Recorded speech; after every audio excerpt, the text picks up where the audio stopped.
So this week we set about weighing the ute as well as getting under the camper while it was up off the ground a bit to do some work underneath, which wasn't fun. I managed to get plenty of stuff stuck to my back and a bit of stuff stuck underneath. Got the trolley back under just so we could move it around again, so that was good once we got all that stuff done.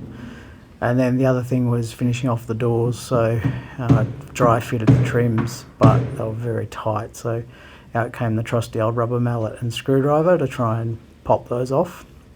But they came off eventually, and a bit of a tip from someone else was to sand off some of the foam in the cutout, so I got that done and it made fitting them much easier when I put them back on. I am wearing a mask here, you just can't see it.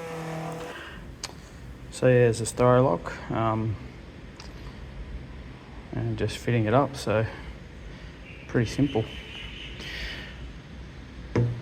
Feed it through, sits snug in the hole.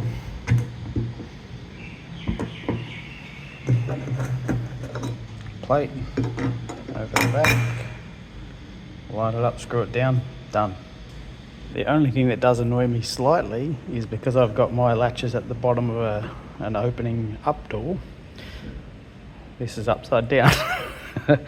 I know I'm being picky, but other than that, great little latch, nice and easy. One tip is that when they arrive in the packet, they're locked already, so if you try and open them, you're going to need the keys to open them.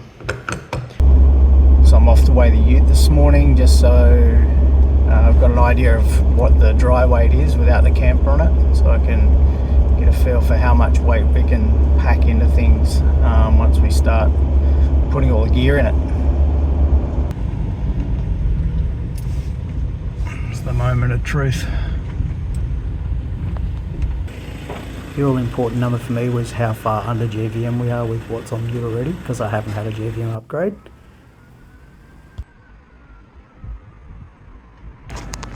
So I got her all weighed up, 2.18 tonne, so we've got a bit to play with, which is good.